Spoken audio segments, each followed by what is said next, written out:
You are listening to the CRO Podcast presented by Kvadrant Consulting. My name is Oliver Lund Storgård and I'm your host. This episode is the very first of a new series of podcasts based on articles written by our partners. This article is from our publication, The Growth Agenda. The article is written in English and therefore also narrated in English by Sissel Skåle. Enjoy! This article is titled The New B2B Growth Playbook and is written by Thomas Barrow, partner at Kvadrant Consulting.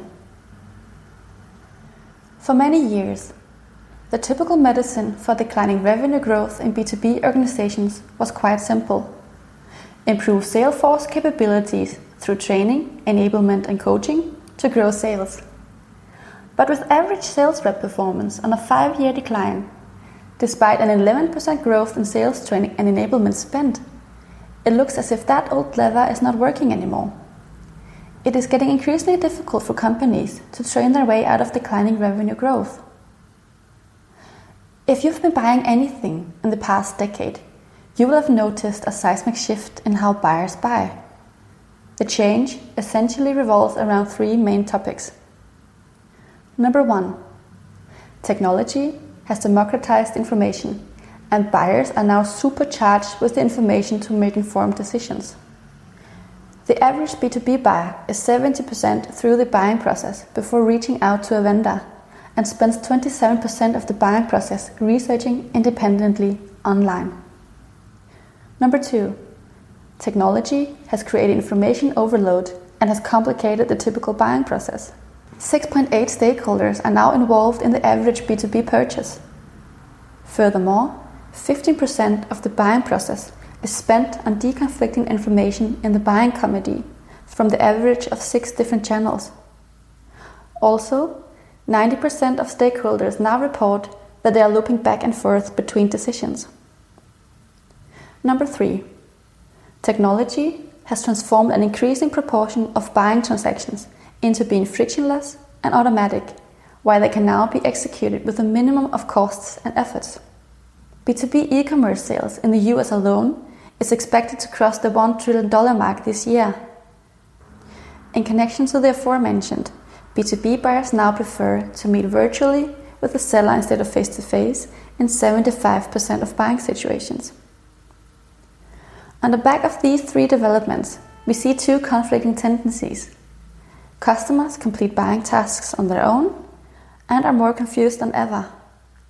But if you look below the surface, they actually provide the nuanced foundation of a new playbook for revenue generation in B2B companies.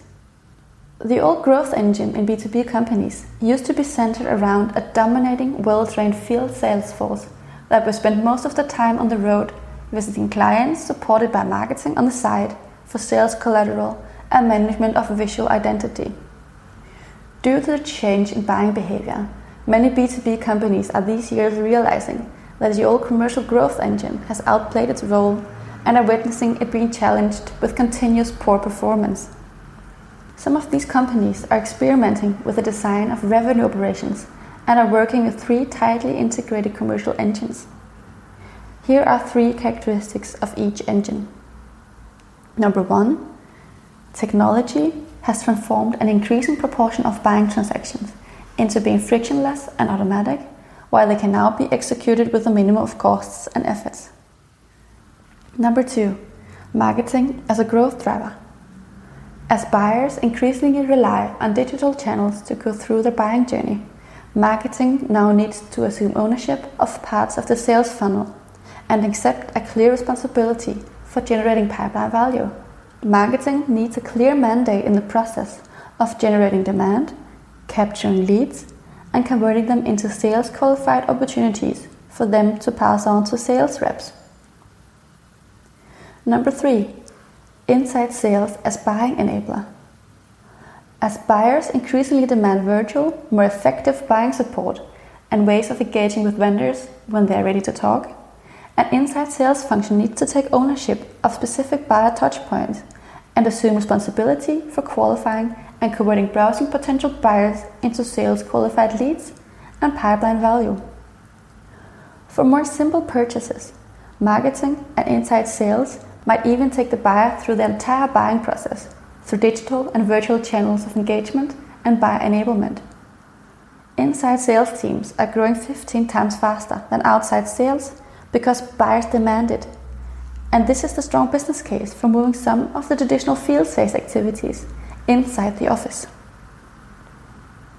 Structural changes to the commercial organization do not happen overnight, and commercial leaders should not start with a full-scale global sales transformation. Instead, start small to test the business case for development in one part of your organization or for one specific customer segment.